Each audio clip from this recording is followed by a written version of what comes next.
This is the Ultimate Dallas Sports Show, sponsored by your North Texas Chevy dealers. Together, let's drive. Well, at least it's a 7-game series. At least the Mavs have an opportunity to actually respond, because did they ever lay an egg in Game 1 in L.A.? Welcome in to the Ultimate Dallas Sports Show. Mike Leslie, Andrew Seeley along for the ride. Our panel coming your way here momentarily. It was not, Andrew, a good start to the series. The Mavs kind of squandered the opportunity with Kawhi Leonard out of the lineup. Yeah, that's kind of an understatement. I was getting excited. I had a playoff beard ready to go, thinking I'm going to let this thing grow. And, you know, the way things are going, I might as well shave next week and go back to clean shaven. Fashion tip? Yeah, go ahead. Shave. Fair enough. Please do. I've been told I can get away with it. Anyway, let's get right into it with what's on the show, sponsored by NFM.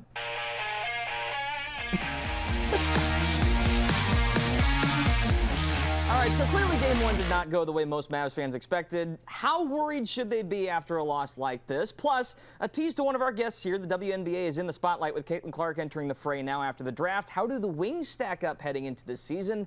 And we got another game for you. No fence riding, where our guests will tackle some topics and they're not allowed to waffle on their answer. That's what's on the show. Mike, who's on the show? It's a very social media heavy topic.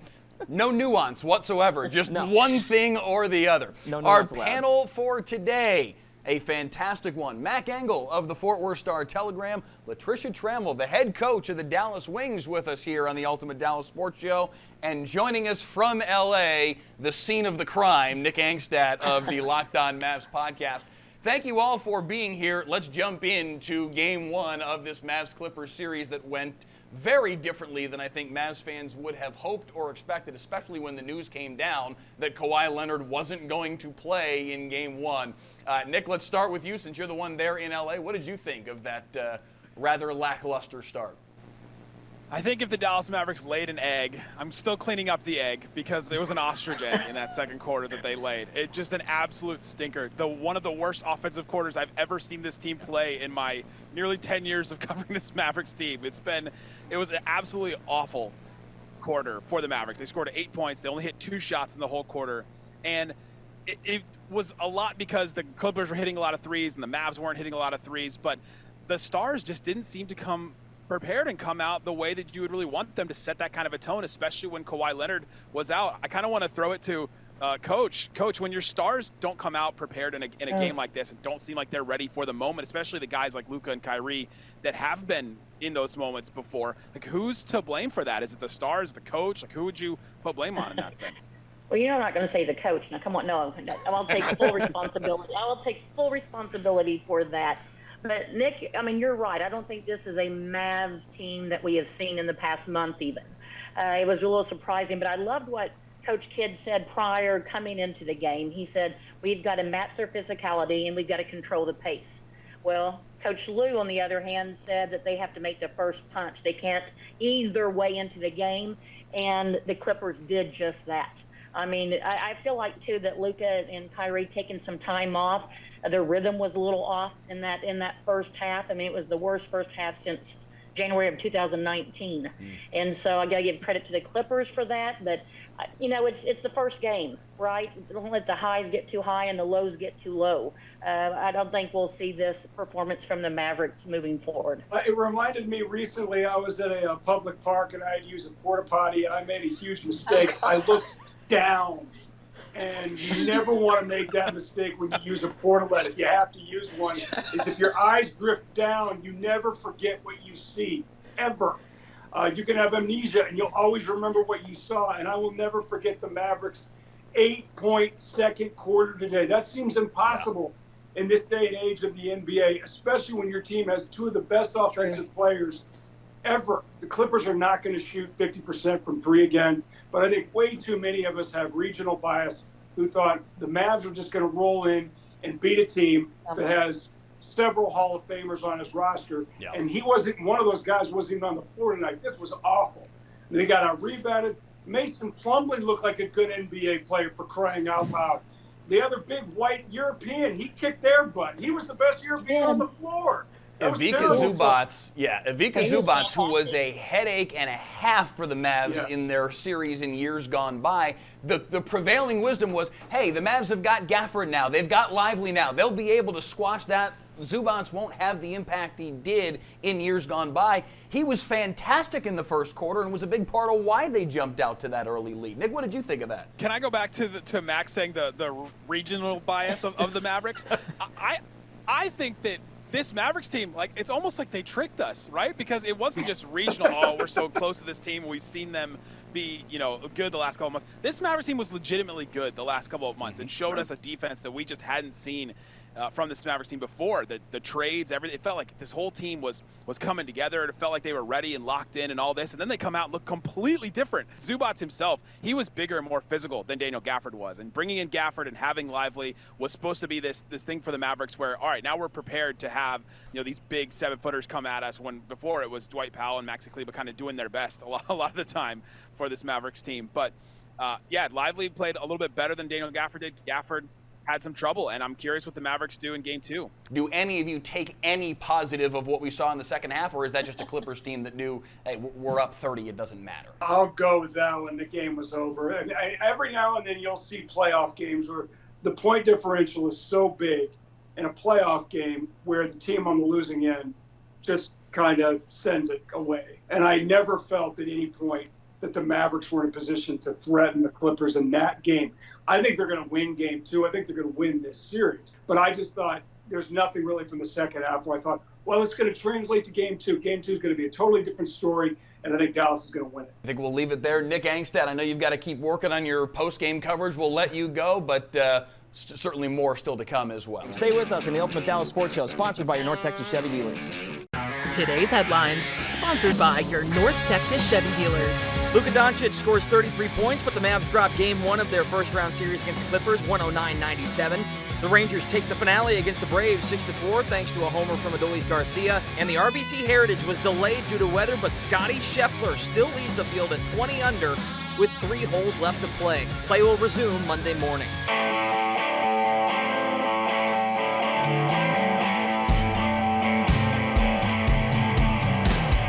Welcome back to the Ultimate Dallas Sports Show. We just got done talking about the NBA. Now let's put the W in front, get to the WNBA. One of the biggest moments in league history just happened, Mike.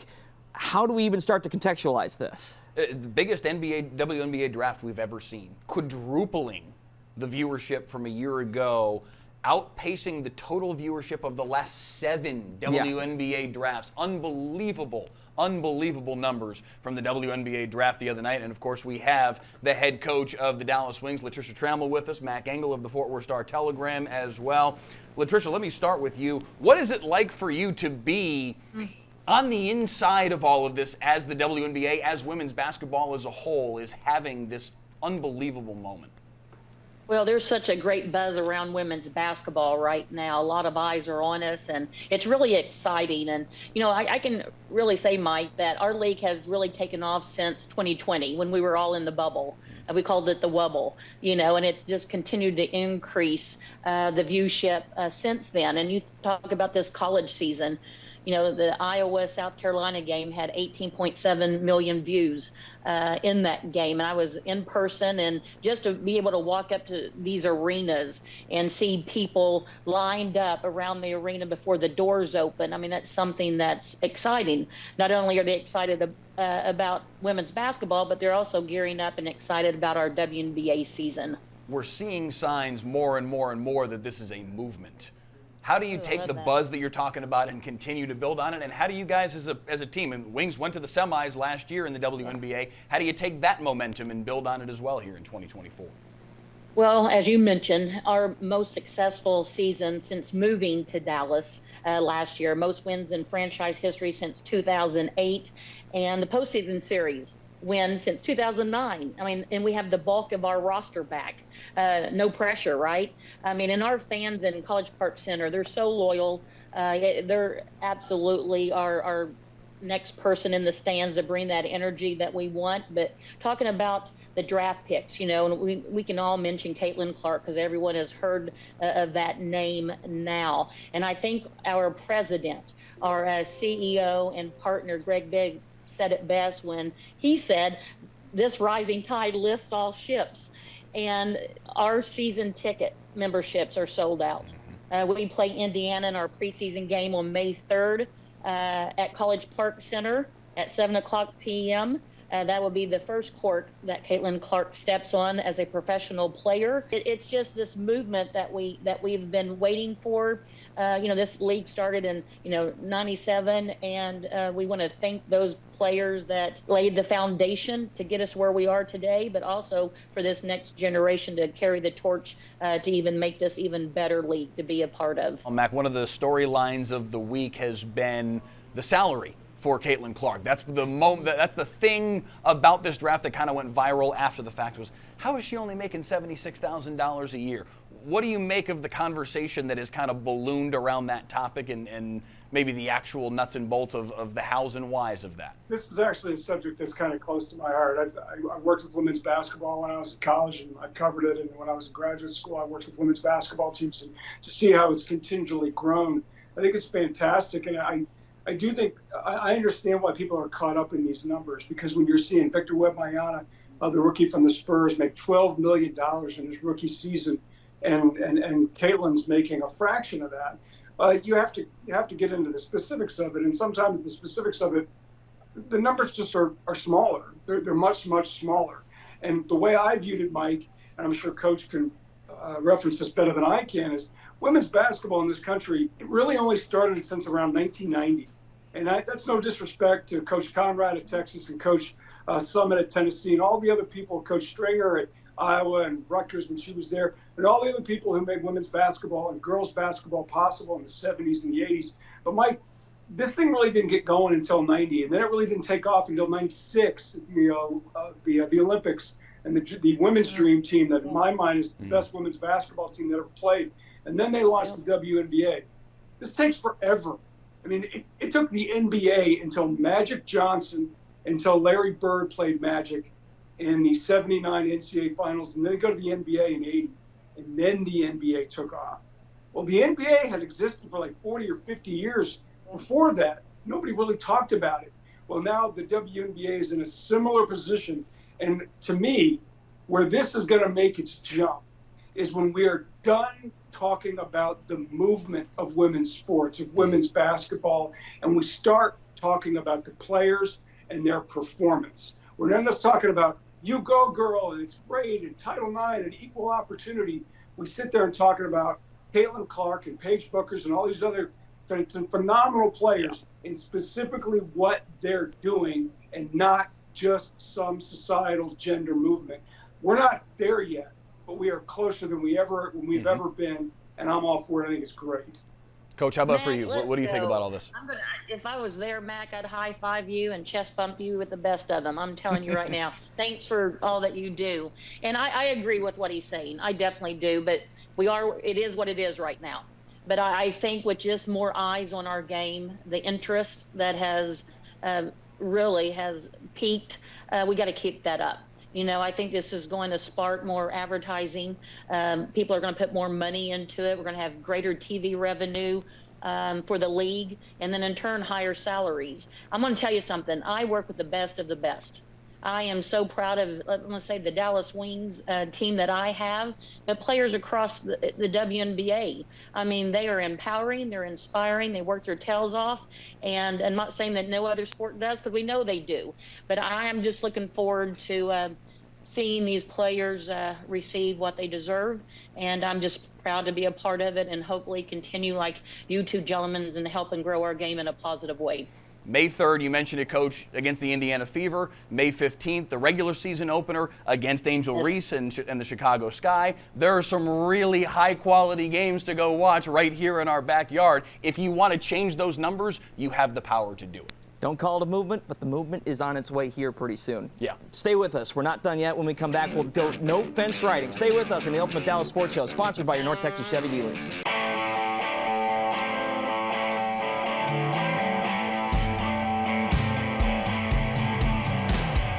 Welcome back to the Ultimate Dallas Sports Show. It's time for what could end up being one of my favorite games, no fence riding.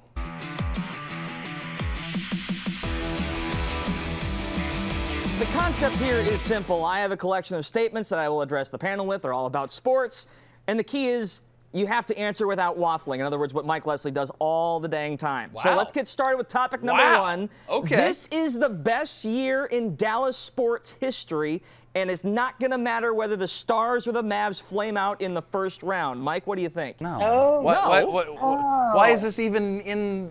No. Just because the Rangers won the World Series? No, because this is the first time all of these teams have been so good during their regular season that they enter playoffs with momentum and stakes attached to it. And we've seen 2 of those 3 go belly up in try 1 and try 2 in the riding that momentum into the postseason. Again, in Dallas history, none of these teams have won championships during the same year. So we already have 1/5 of this thing set in stone.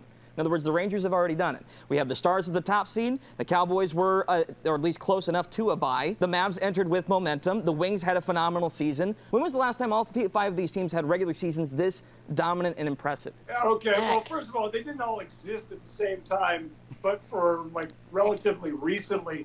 Listen, we can talk about basketball, hockey, kickball, golf.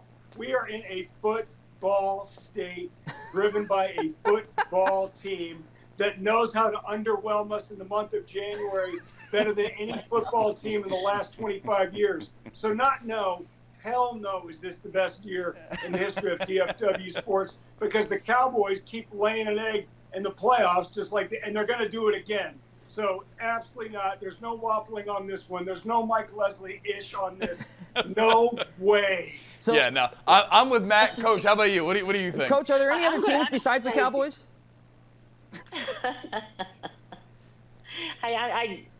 Oh man, this is going to be a hard one, but I'm going to say one of the best. It depends how you define success. Oh, that's right? waffling, Coach. It's got to be yes or no here. Yes, it is, because of the Dallas Wings, and you didn't mention one professional sports team, and that's our lacrosse team, our Panther City, that made the playoffs currently. They're part of our family, so I'm going to mention them as well. There you go. That's what I'm looking for. All right. I'm still on no, but hey, I'm just focusing on us. All those things are good things. Having all these teams be good at the same time is obviously better for business for all of us, but no. All right. Let's move on to statement number 2. We don't need all-star games anymore. We'll have a conversation about weekends, but they're not part of this. The games in and of themselves, the Pro Bowl, the all-star game, we don't need that as a showcase anymore to showcase these sports. I'm with you. I'm fine with that. Get rid of them. They serve the only one that serves any purpose is the Major League Baseball all-star game. That's the only one that still feels worth it, at least a little bit. But if we're just blanket statement getting rid of all of them, I'm cool with that. Keep them around. We need something to complain about. We're nothing if we are not complaining. And I'm excited because I know it's going to happen. The reason the NFL Pro Bowl went away because players quit trying because they don't want to get injured. So now they're playing a flag football game where these idiots are jumping up in the air to catch footballs. What's going to happen? They're going to sprain an ankle. They're going to tear an ACL, or worse, they're going to collide heads without helmets on. It's going to happen. And the other one, the reason why I want the NBA one to stick around, I want to see if they can score like 500 combined points. I mean, since no one's playing defense, all these guys are throwing up 30-footers like they're layups. And now it's just how many points can you score in a 48-minute game? Coach Trammell, how about you? I'm not going to say this. You guys have got to have me back. This is more fun I've had in the past week. This is absolutely fantastic listening to these comments. I'm going to say keep it. And the reason why I'm saying that, I had 2 All-Stars and saw 2 in Enrique this past season. It's great for the fan base. It brings in more revenue. It gives these players an opportunity to make more money. I agree, 500 points, sure. But it's a lot of fun. And if we can get through it without injuries, that's the best part, but I'm going to say keep it. And I hope Dallas gets an all-star game very soon. Well, we are getting the baseball one, so be prepared for that one. All right, let's move on now to the final statement. Statement number 3. NIL is destroying college athletics. This is a yes or no situation here. I'm not going to hear any discussion about, well, it's helping some athletes. And is this going to end up destroying college athletics as we know it? I'm on no.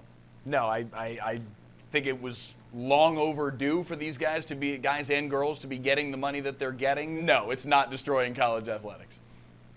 No, absolutely not. Now, it is going to create a wider chasm between the power schools and the schools that have the money to invest in college sports, Yep. and those that don't have as much money. But this idea, I've heard this 1,000 times. Oh, it's going to die. It's dying. It's dying. If you want to see something that's dying, go to a mall.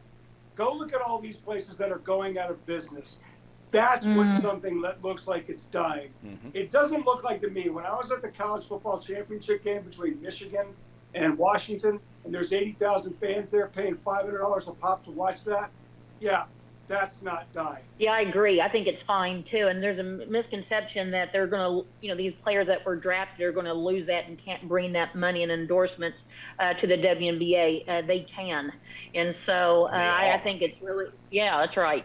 And so I think it's fantastic and good for them. Mac Engel of the Fort Worth Star Telegram, Latricia Trammell, the head coach of the Dallas Wings. Thank you both for being here. Shout out once again to Nick Angstadt from the Locked On Mavs podcast as well. Stay with us. You're watching the Ultimate Dallas Sports Show, sponsored by your North Texas Chevy dealers. We'll wrap it up with the final take.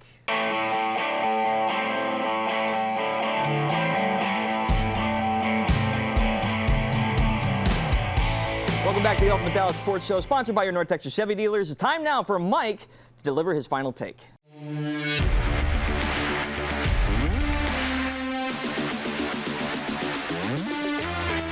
Not a whole lot of time left, so I'll make this quick, but did you see what Arch Manning did at the Texas spring game on Saturday?